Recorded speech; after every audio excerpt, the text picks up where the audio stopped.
Dress one, dress right! Just give you a heads up. Second squad, dress right, dress!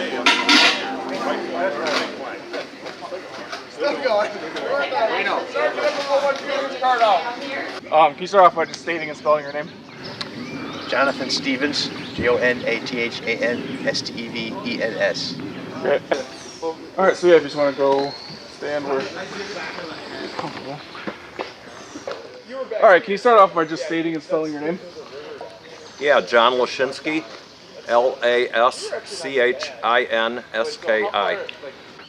Oh, I'm Cameron Jacobs. I am with WQRF, WTVO, Fox 39, and ABC 17, and I am here to cover the World War II reenactment. We are out of Rockford. We're between Janesville to Amboy. What brings us out here today?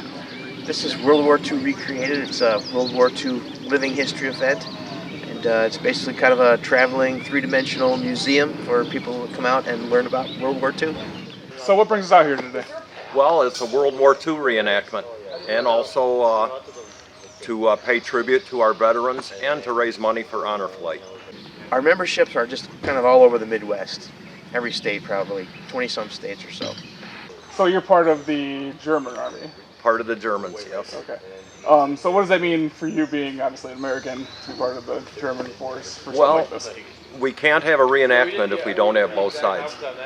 And I just happen to like the German equipment, the looks, and the uniforms. I think they look neat, so I chose German for that reason.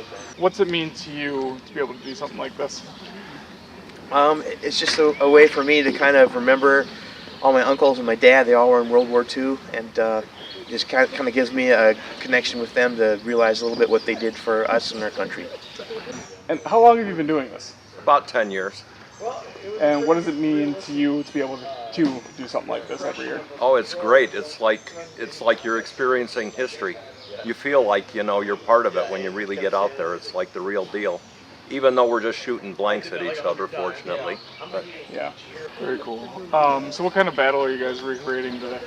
Well, today the idea is going to be Normandy, like D+7. So we've got thickly wooded areas, and it looks a little bit reminiscent of France and the hedgerows they had there. So that's our basic scenario. being somebody just watching, you're going to feel like you went back in a time machine and witnessing history. And you'll see how the soldiers really had it in World War II. You can look at the camps and see how they lived, and then watch the battle and see what they had to go through. It'll be very realistic. A lot of people like reading about World War II. It's real popular. You see it in the movies and things like that. You come out here, it's three-dimensional. You see the vehicles, the guys. You can talk to people. You can smell the smells of the burned gunpowder.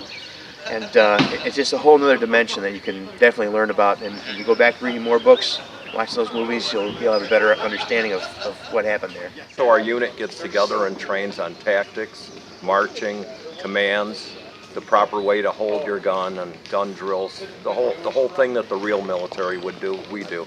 Train how the Germans do. We study their tactics and copy them. Very cool. 60th Regiment. Everyone's still waking up, getting their stuff on. Stupid. I work for a living.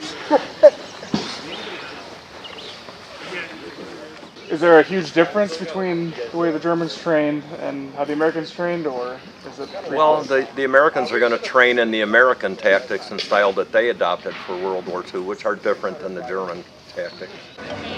Listen up! Listen up! Inspectors are going around right now. Inspector? German inspector? Fall out?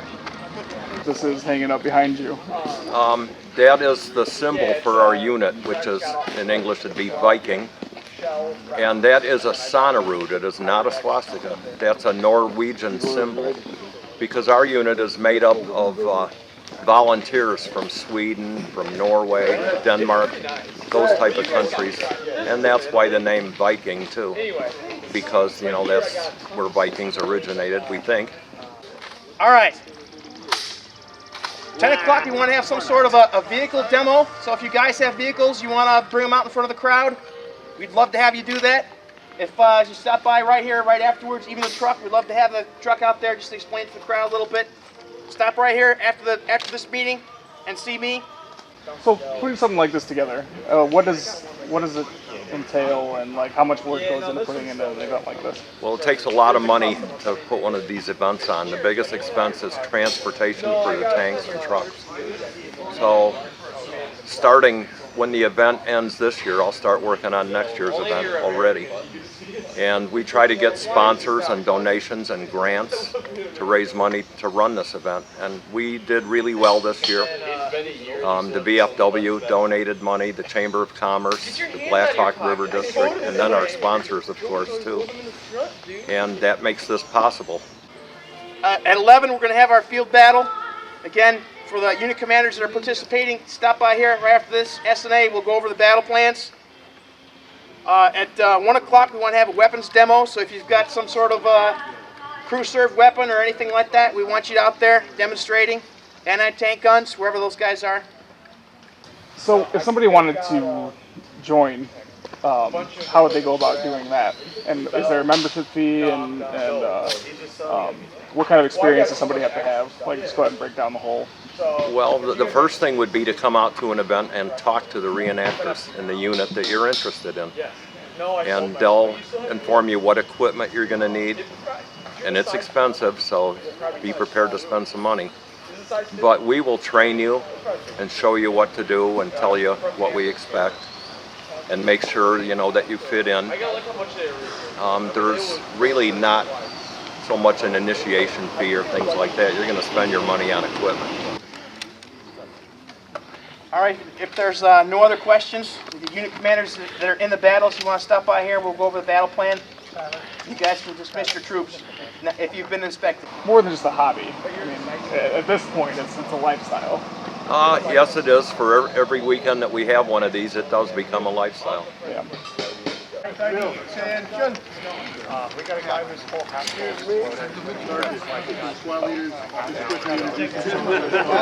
be right there. We need a German volunteer. Just appreciative that you came out and did this and spread the word, so maybe the hobby will grow even more. Yeah, very cool. And I'm hoping to help that happen too. This is incredible. I can't wait to see what you guys put on. Hey, man! Yeah, anything we should dump? I'm just thinking, you probably better put the water on sooner or later. I got it last time. I was all guessing, and that's probably I would put the Fire! world. Fire! the coals exploding. Fire! Well, we hope to get bigger every year, and this event is 10 years old and has grown every year. Very cool. Smith.